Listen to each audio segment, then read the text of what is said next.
Chers compatriotes, depuis mon investiture le 24 janvier 2019, notre pays s'est distingué par des progrès notables et une résilience des plus exemplaires dans un environnement dominé par des épreuves et des événements aussi imprévisibles que bouleversants qui ont eu à secouer le monde.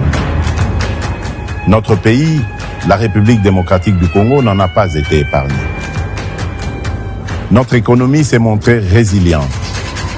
Il en est de même de nos populations qui, avec bravoure, se sont dressées comme un seul homme dans les provinces de l'Ituri et du Nord Kivu, en proie à l'agression de nos voisins et au terrorisme.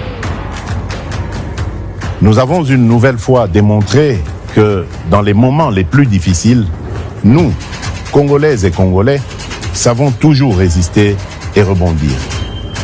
J'en veux pour preuve la force de caractère et les efforts consentis durant la pandémie de Covid-19 ou encore la dignité des habitants de Goma face à l'éruption du mont Nyiragongo en mai 2021.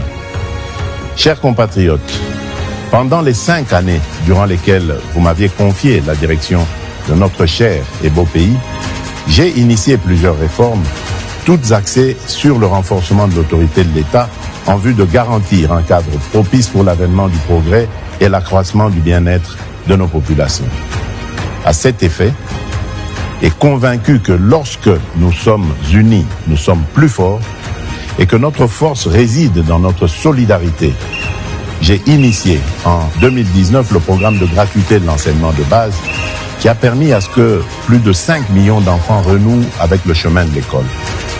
À ce programme s'est ajoutée la mise en œuvre cette année du programme de la couverture santé universelle à travers le lancement du projet de gratuité des soins aux femmes enceintes, des accouchements et des soins de santé aux nouveau-nés. Qu'est-ce qui a donc pu motiver ces initiatives ? Pas une simple posture politicienne, mais plutôt la réelle volonté de voir émerger un Congo fort et prospère et à la souveraineté affirmée. Un Congo dans lequel l'autorité de l'État est consolidée, la solidarité renforcée et nos villes connectées pour le meilleur.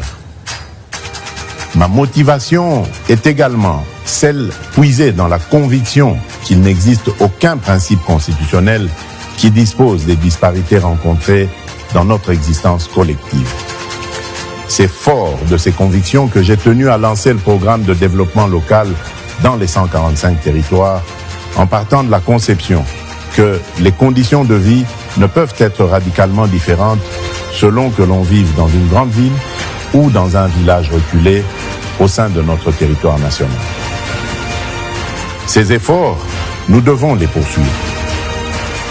Au moment où je sollicite ce deuxième mandat, mon ambition est d'aller jusqu'au bout de ce que nous avons si bien commencé pour réhabiliter le citoyen congolais dans la plénitude de sa dignité et dans sa fierté d'appartenir à notre chère et belle nation. Je sais que ce sentiment dépend de sa garantie de trouver un emploi décent, lui permettant de couvrir les besoins de sa famille. Il dépend aussi de la garantie d'avoir accès aux services publics de base et de jouir de la protection de l'État.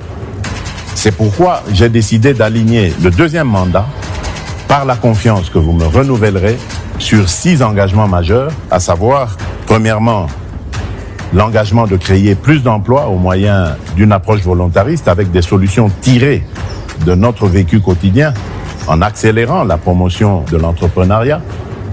Deuxièmement, l'engagement de protéger le pouvoir d'achat de tous les citoyens congolais contre les aléas des prix à l'importation et les variations du taux de change, afin de leur assurer une qualité de vie stable et digne en maîtrisant davantage le cadre macroéconomique. Troisièmement, l'engagement d'assurer avec plus d'efficacité la sécurité pour tous au moyen d'une restructuration profonde de l'appareil de sécurité et de défense, ainsi que la sauvegarde de nos intérêts par le renforcement de l'Académie diplomatique congolaise.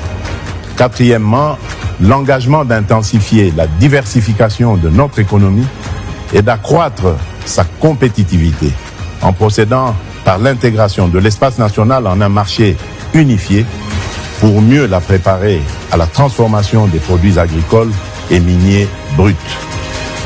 Cinquièmement, l'engagement de garantir plus d'accès aux services de base en assurant la réception des soins de santé de qualité et un accès universel à l'enseignement primaire et secondaire, à l'eau et à l'électricité, ainsi qu'à la protection sociale.